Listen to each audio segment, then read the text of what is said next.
레위기 4장은 속죄제를 기록하고 있습니다. 여러분, 사람은 완전하지 않기 때문에 때로는 범죄할 경우가 있습니다.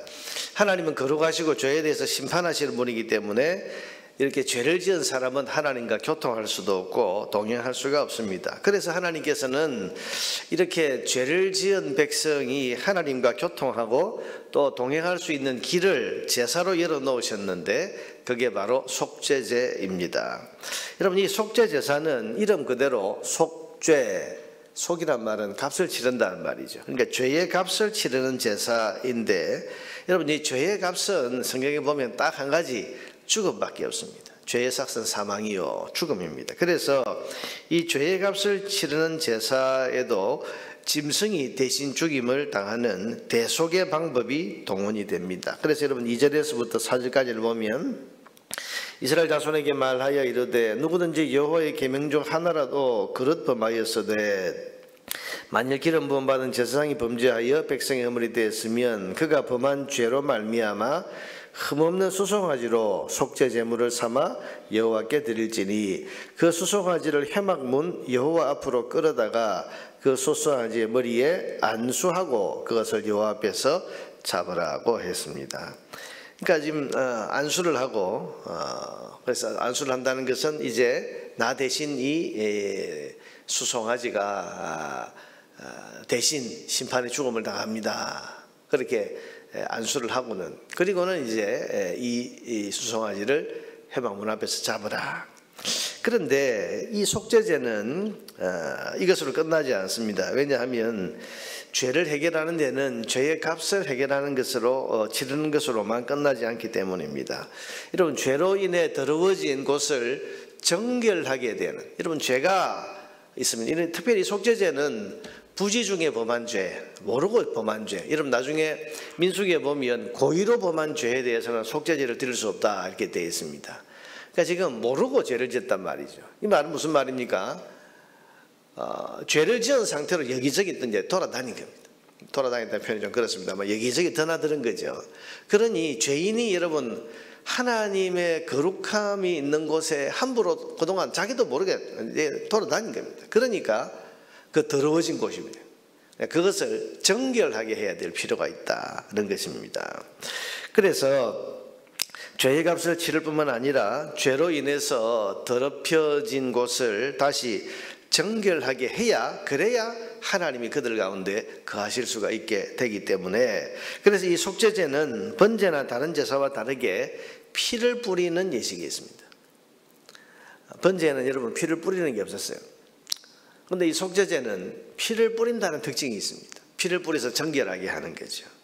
그럼 3절을 한번 보세요.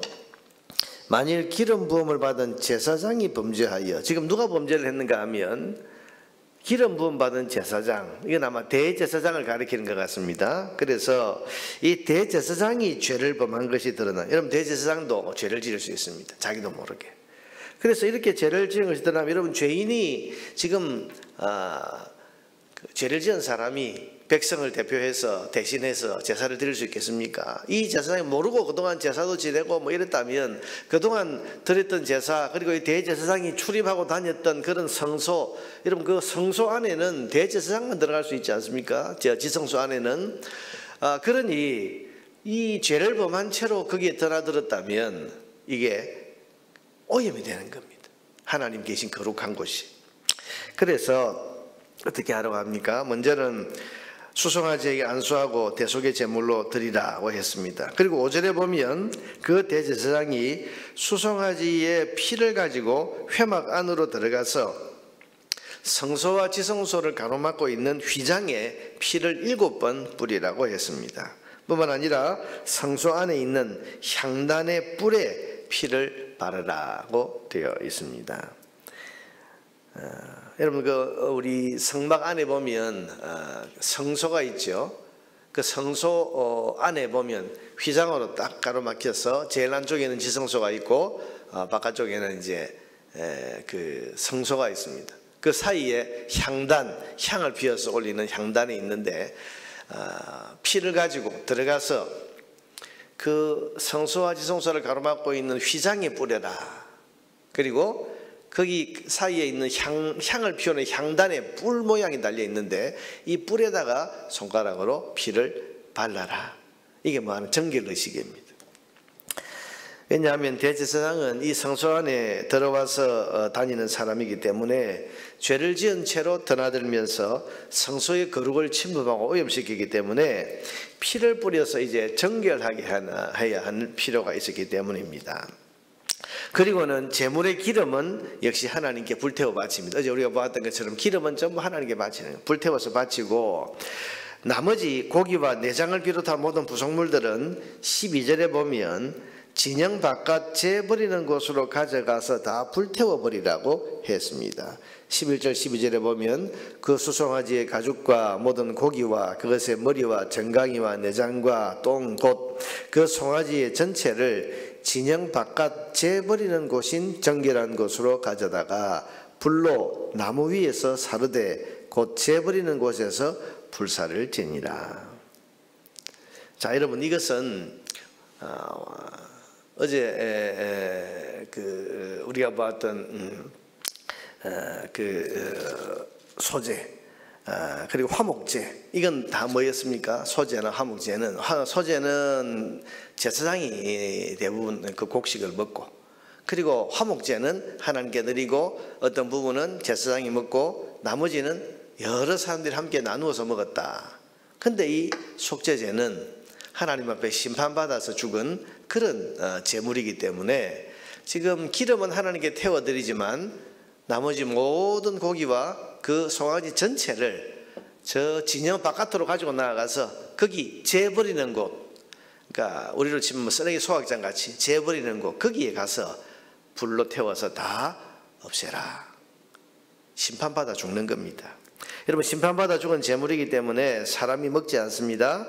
마치 죄인이 지옥의 불심판을 받는 것처럼 진영 바깥에 불태우는 곳에서 남김없이 이 제물은 불태워져야 되는 겁니다. 이게 여러분 속죄제입니다. 자, 13절 이하에는 대제사장이 아니고 이스라엘 온 회중이 여호와 계명 중 하나라도 부지 중에 범하여 허물이 있으나 스스로 깨닫지 못하다가 그 범한 죄를 깨달으면, 무슨 말입니까?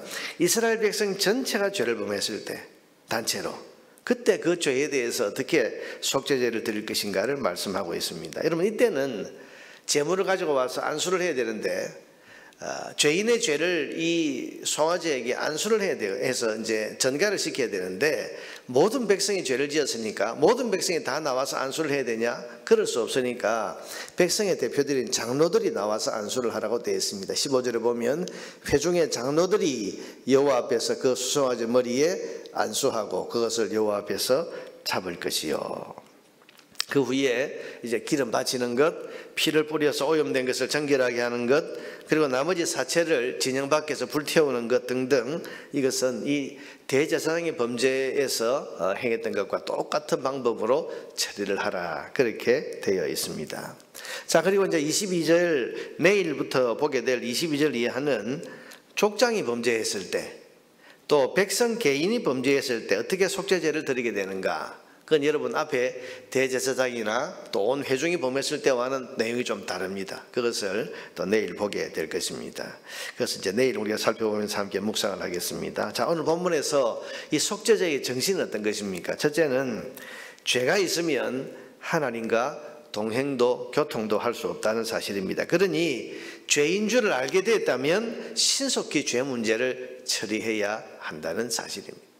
여러분, 죄를 몰랐을 때는 모르지만 죄라는 것을 깨닫게 되면 즉시로 하나님 앞에 신속하게 그 죄 문제를 해결을 해야 돼요. 처리를 해야 돼요. 그래야 하나님 우리와 동행하실 수 있고, 그래야 하나님이 우리 가운데 거하실 수가 있는 겁니다. 여러분, 속죄의 제물이 되어주신 예수님께 나아가서 우리는 우리의 죄를 자백해야 됩니다. 여러분, 자백하는 것은 뭡니까? 마치 이 죄를 지은 사람이 수송아지 머리에, 제물의 머리에 안수를 하는 것처럼 우리는 우리의 속죄 제물 대신 예수님 앞에 우리의 죄를 다 자백하고 그 앞에 가서 다 회개하는 것을 통해서 예수님의 십자가 죽음이 우리를 위한 대속의 죽음이 되도록, 여러분, 그렇게 해야 하는, 예수님이 우리의 속죄의 제물이 되어주시는 것은 우리가 우리의 죄를 주님 앞에 다 자백하고 회개할 때, 그럴 때 여러분 주님의 주님이 우리의 속죄의 제물이 되어 주시는 겁니다. 여러분, 자백하고 회개하면 예수님의 대속의 죽음이 우리의 죄값을 지불하는 속죄의 제사가 된다는 사실을 기억하시기를 바랍니다. 그래서 우리는 죄를 지었을 때 신속하게 주님의 보혈 앞에 와서, 그 십자가 앞에 와서 우리의 죄를 자백하고 회개해야 됩니다. 두 번째로, 죄는 사람을 오염시킨다는 사실입니다. 그래서 죄로 오염된 사람의 마음에는 거룩하신 하나님이 거하실 수가 없습니다. 그러니 하나님과 동행하기를 원하는 사람은 정결해야 됩니다. 여러분, 죄로 인해 오염된 곳에 지금 피를 뿌려 정결하게 하는 이것과 마찬가지로 우리의 마음도 십자가에서 예수님이 흘리신 보혈을 기억하면서 그 보혈의 은혜를 입은 자라는 사실을 기억하고 정결하게 살 것을 마음으로 다짐해야 됩니다. 히브리서 10장 22절 말씀을 보면 이것을 이렇게 표현하고 있습니다. 우리가 마음에 뿌림을 받아, 이 뿌림 받았다는 것은 피 뿌림 받았다. 예수님의 피로 우리 마음에 피 뿌림을 받아서 정결하게 됐단 말입니다. 그래서 악한 양심으로부터 벗어나고 몸은 맑은 물로 씻음을 받았으니 어떻게 해야 되냐? 참 마음과 온전한 믿음으로 하나님께 나아가자.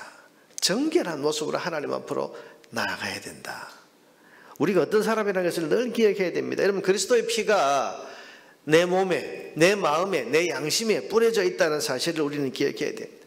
우리가 하나님 앞에 나아가는 것은 그리스도의 피가 우리에게 뿌려졌기 때문에, 그러니 그 피 뿌림의 은혜를 받아서 우리가 정결하게 됐기 때문에 지금 성령님이 우리 안에 거하시게 되고 우리의 기도가 하나님 앞에 상달되게 되고 이렇게 된 것이니까, 그리스도의 보혈로 내가 하나님 앞에 나아갈 수 있게 되었다는 사실을 기억하고 정결한 자가 된 사람답게 매일의 삶을 살아갈 것을 우리는 결단해야 됩니다.